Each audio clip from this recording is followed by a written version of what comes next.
तपाईँहरूको email address चाहिँ होइन कतिको सेफ छ, कतिको सिक्योर छ भनेर थाहा गर्नलाई चाहिँ कति तपाईँको डाटाहरू चाहिँ लिक भएको छ कि छैन भनेर थाहा पाउन चाहिँ ह्याभ आई बिन फाउन्ड भन्ने एउटा वेबसाइट छ होइन। यो यसमा गएर तपाईँहरूले चाहिँ आफ्नो इमेल आइडी यसरी तपाईँले हाल्नुहोस् होइन। यो चाहिँ मैले ऱ्यान्डम इमेल आइडी लिएको अनि यसरी चेक गर्नुहोस् अनि त्यसपछि अनि यसरी थाहा गर्न सक्नुहुन्छ यो मान्छेको चाहिँ 51वटा 51 साइडबाट चाहिँ उसको चाहिँ डाटा चाहिँ ब्रिज भएको रहेछ भने चाहिँ एकदम हाई रिस्कमा छ। अनि कहाँबाट चाहिँ डाटा लिक भएको रहेछ उसको भने पनि यहाँ डिटेल चाहिँ पुरै तल देखाउँछ, सबै देखाउँछ।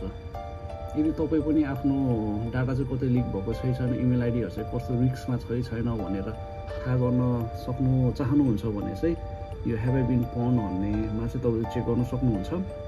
अनि यदि तपाईँ रिस्कमा हुनुहुन्छ, एउटा ब्रिचहरू यता थाहा पायो भने चाहिँ तपाईँहरूले चाहिँ सिम्पली आफ्नो पासवर्डहरू चेन्ज गर्न सक्नुहुन्छ। अनि पुरानै पासवर्डहरू नराख्नु होला फेरि पनि।